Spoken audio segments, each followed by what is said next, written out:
Hello friends, welcome to my channel. आज मैं आपके लिए बहुत ही प्यारा और बहुत ही इजी सा नीटिंग पैटर्न लेकर आई हूँ। इस पैटर्न को आप बना सकते हैं बेबी फ्रॉक के लिए, बेबी कार्डिगन के लिए, बेबी स्वेटर के लिए, बेबी ब्लैंकेट के लिए। ये देखिए, मैंने इसे 2 कलर में बना के दिखाया है आपको, ताकि आप समझ सके कि ये अलग अलग कलरों में किस तरीके का दिखाई देता है। इस डिज़ाइन को आप जेंट्स कार्डिगन के लिए और स्वेटर के लिए यूज़ कर सकते हैं। जैकेट पे बहुत प्यारा डिज़ाइन बनकर आएगा। अगर आप कोई लेडीज़ वेस्ट स्वेटर या कार्डिगन बना रहे हैं तो उस पर भी इस डिज़ाइन का यूज़ कर सकते हैं। काफ़ी स्टिचेबल डिज़ाइन है, खुलने वाला डिज़ाइन है। आप इस डिज़ाइन का जो यूज़ है वो मफलर कैप के लिए भी कर सकते हैं। तो चलिए शुरू करते हैं हम इस इजी से नीटिंग पैटर्न को सीखना। नीडल देखने से शुरू करेंगे। तो यहाँ पे मैंने 4 mm की नीडल ली है। आप 9 नंबर, 10 नंबर, 11 नंबर की नीडल या इससे मोटी पतली नीडल ले सकते हैं। 2 के मल्टीपल में आपको स्टिच लेना है, प्लस में 1 स्टिच ऐड करने से आपका डिज़ाइन सेट होगा, प्लस में 2 H के लिए बॉर्डर बनाएंगे। इसके बाद हम रो 1 राइट साइड से शुरू करेंगे। पहली सिलाई हम सीधी तरफ से शुरू करने जा रहे हैं। इसके लिए आपको पहले फंदे को स्लिप कर लेना है। बाकी जो आपके जो फंदे रहेंगे वो आप पूरा सीधा बिन के कंप्लीट करेंगे। तो इस डिज़ाइन को आप जिस भी प्रोजेक्ट में बना रहे हैं उसमें आपको पहले बॉर्डर कंप्लीट कर लेना है 14 to 16 रो का। उसके बाद आप राइट साइड से रो 1 बिनेंगे और पहली सिलाई जो आप फर्स्ट रो बिनेंगे उसमें आपको पूरा जो ये सिलाई बिनना है वो पूरा सीधा बिन के कंप्लीट कर लेना है। तो अगर आप बिगनर हैं तो भी आप इस डिज़ाइन को बहुत ही ईजिली बना लेंगे। कोई भी आप प्रोजेक्ट बना रहे हैं आप ईजिली इस डिज़ाइन को बना लेंगे। इस डिज़ाइन को मैं एक बेबी स्वेटर पे बनाने जा रही हूँ। अगर आपको कोई बेबी स्वेटर सीखना है तो आप मुझे कमेंट करके पूछिएगा, तो मैं उसका वीडियो ज़रूर अपलोड करूँगी। तो यहाँ पर हमने रो 1 बिन रहे हैं राइट साइड से सीधी तरफ से, और हमने पूरी सिलाई को देखिए सीधा सीधा बिन के कंप्लीट कर लेना है। तो यहाँ पे हमारी पहली सिलाई कंप्लीट हो गई। अब हम रो 2 पर हैं, दूसरी सिलाई पे हैं। पहले फंदे को स्लिप करेंगे और बाकी आपको सभी फंदों को उल्टा बिन लेना है। तो यहाँ पे हमारी जो रो 1 और रो 2 रहेंगी वो राइट साइड से सीधा बिन के कंप्लीट करेंगे रो 1 को, और रो 2 को रो 2 को रॉन्ग साइड से पूरा उल्टा बिनकर कंप्लीट कर लेना है। अगर आपने मेरा चैनल सब्सक्राइब नहीं किया है तो प्लीज़ सब्सक्राइब ज़रूर कीजिए, बेल आइकन को ज़रूर क्लिक कर लीजिए ताकि आने वाली वीडियो की नोटिफिकेशन हमेशा आपको जल्दी से मिल जाए। और वीडियो को लाइक और कमेंट करना बिल्कुल ना भूला कीजिए। तो यहाँ पे हम रो 2 बिन रहे हैं। इस वाले डिज़ाइन के लिए मुझे काफ़ी लोगों ने बोला था कि आप ये वाला डिज़ाइन बताइए, तो आप सबके लिए स्पेशली मैं इस डिज़ाइन को लेकर आई हूँ। अभी विंटर शुरू होने वाला है तो आप जो भी प्रोजेक्ट बना रहे हैं तो आप इस डिज़ाइन का यूज़ उसमें कर सकते हैं। तो यहाँ पे हमने देखिए दूसरी सिलाई जो है रॉन्ग साइड की उसे हमने पूरा उल्टा बिनकर कंप्लीट कर लिया। अब देखिए रो 3 में कैसे बिनना है। पहले फंदे को हम स्लिप करेंगे। अब हमारा जो डिज़ाइन रहेगा वो 2 फंदों का रहेगा। इसमें आपको क्या करना है, 2 फंदों में से सबसे पहले आपको जो ऊन है, आपका जो भी धागा है उसे आपको राइट साइड की तरफ लाना है। पहले फंदे को आपको राइट साइड से उल्टा बिनना है इस तरीके से, और जो आपका दूसरा फंदा रहेगा इसे आपको स्लिप कर देना है, यानी कि बिना बिने सिलाई पे ले लेना है। ऊन को राइट साइड की तरफ ही रखना है। फिर से 2 फंदे रिपीट होंगे। पहला फंदा उल्टा बिनेंगे, दूसरे फंदे को स्लिप करेंगे। फिर से 2 फंदे रिपीट होंगे, 2 स्टिच रिपीट होंगे। पहले फंदे को उल्टा बिनना है, दूसरे फंदे को स्लिप करना है। पहला फंदा उल्टा और दूसरा फंदा स्लिप।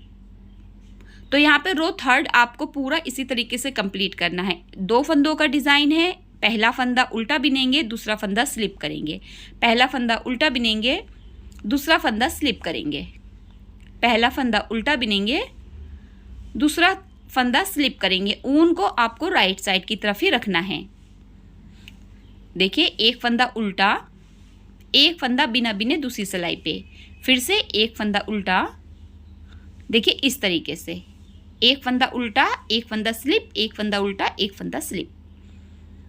फिर से 2 फंदे रिपीट होंगे, एक फंदा उल्टा और एक फंदा स्लिप। तो हम रो 3 पूरा इसी तरीके से कंप्लीट करेंगे।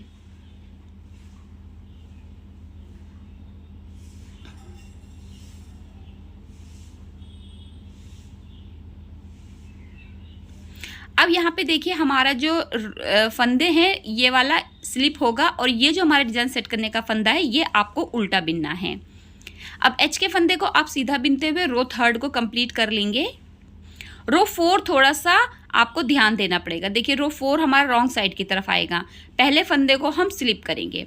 अब देखिए ये वाला फंदा हमने राइट साइड से उल्टा बिना था, रॉन्ग साइड से सीधा हो गया। हम रॉन्ग साइड से पहले फंदे को अब उल्टा बिनेंगे, ऊन को राइट साइड की तरफ करेंगे और जो फंदा हमने स्लिप किया था उसे हम सीधा बिनेंगे।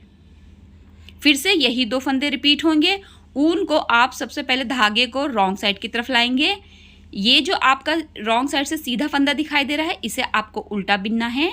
जो आपका धागा है इसे राइट साइड की तरफ करेंगे। जो फंदा आपने स्लिप किया था इसे आप सीधा बिनेंगे। फिर से एक फंदा उल्टा, एक फंदा सीधा। ये हमारी रो 4 है। एक फंदा, देखिए एक फंदा उल्टा, एक फंदा सीधा, एक फंदा उल्टा, एक फंदा सीधा, एक फंदा उल्टा, एक फंदा सीधा। तो रो 4 आपका पूरा इसी तरीके से कंप्लीट होगा। एक फंदा उल्टा, एक फंदा सीधा, एक फंदा उल्टा, एक फंदा सीधा। सीधा बिनने के लिए ऊन को राइट साइड की तरफ लेके जाएंगे। उल्टा बिनने के लिए जो धागा है उसको आप रॉन्ग साइड की तरफ लाएंगे। उल्टा बिनेंगे, फिर आप सीधा बिनेंगे, फिर आप एक फंदा उल्टा बिनेंगे, फिर आप एक फंदा सीधा बिनेंगे, एक फंदा उल्टा बिनेंगे। ये देखिए इस तरीके से एक फंदा सीधा बिनेंगे। तो यहाँ पे हम अपनी रो को इसी तरीके से कंप्लीट करेंगे।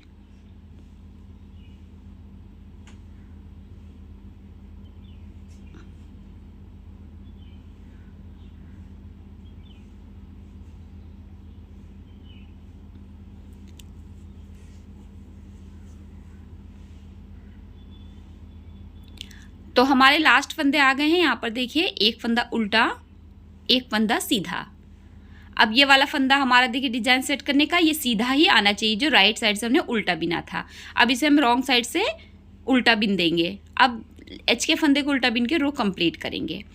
4 रो का डिज़ाइन है, हमारी 4 रो कंप्लीट हो गई। फिर से हमने सेकंड टाइम के लिए डिज़ाइन को शुरू करना है और आपको रो 1 बिनना है। पूरे फंदों को आपको सीधा बिन के कंप्लीट कर लेना है। तो ये जो डिज़ाइन है 4 रो रिपीट पैटर्न है, इसमें आपको यही 4 रो जो है बार बार रिपीट करनी है। तो हमने यहाँ पर सेकंड टाइम डिज़ाइन के लिए जो है वो शुरू कर दी है अपनी रो 1। तो रो 1 आपको पूरा जैसा कि आपने रो 1 बिना था वैसे ही आपको उल्टा बिन के कंप्लीट कर लेना है। आप चाहें तो इस डिज़ाइन को एज ए बॉर्डर भी यूज़ कर सकते हैं, ब्लैंकेट पे, शॉल पे या मफलर पे। आप नीचे की तरफ इस डिज़ाइन को बनाइए, इसके ऊपर आप कोई और डिज़ाइन भी बना सकते हैं। तो बॉर्डर के लिए भी बहुत अच्छा डिज़ाइन है। अगर आप कोई बॉर्डर के लिए नया सा यूनिक सा डिज़ाइन ढूंढ रहे हैं तो उसमें भी आप इस डिज़ाइन का यूज़ कर सकते हैं। या आप फुल स्लीव बना रहे हैं तो आप स्लीव्स पर इस डिज़ाइन का यूज़ कर सकते हैं, बाकी स्वेटर को आप प्लेन बना सकते हैं। तो यहाँ पे हमने रो 1 जो है वो सीधा बिन के एक बार फिर से कंप्लीट कर ली है सेकेंड टाइम डिज़ाइन के लिए, और आपका जो पैटर्न है वो कंप्लीट हो चुका है। देखिए कुछ इस तरीके से रो 1 हमारा कंप्लीट होगा। अब जब आप इस डिज़ाइन को कंटिन्यू बनाएंगे रॉन्ग साइड की रो बिनते हुए तो देखिए कुछ इस तरीके से आएगा। बहुत ही प्यारा, बहुत ही अच्छा नीटिंग पैटर्न है। आप इसे किसी भी लाइट कलर में बनाएंगे, ये बहुत अच्छा आता है। और अगर आप कोई डार्क बना रहे हैं कलर तो आप इसे नेवी ब्लू में बना सकते हैं, डार्क रानी कलर में बना सकते हैं यानी कि पिंक कलर में बना सकते हैं, और ग्रे कलर में मस्ट ये बहुत ही अच्छा लगता है। तो आप इसे लाइट डार्क में बना सकते हैं इस डिज़ाइन को, और बनने से बहुत अच्छा लगता है। ये जो डिज़ाइन है आप इसे बेबी कैप के लिए यूज़ कर सकते हैं। मैं इस डिज़ाइन का स्वेटर बना रही हूँ और आपको मैं उस स्वेटर को दिखाऊंगी कि ये डिज़ाइन कितना प्यारा लगता है। तो इस तरीके का आपका डिज़ाइन बनकर आएगा जब आप इसे कंटिन्यू बनाएंगे। आई होप आपको डिज़ाइन समझ में आया होगा और पसंद आया होगा। वीडियो देखने के लिए आपका बहुत बहुत शुक्रिया।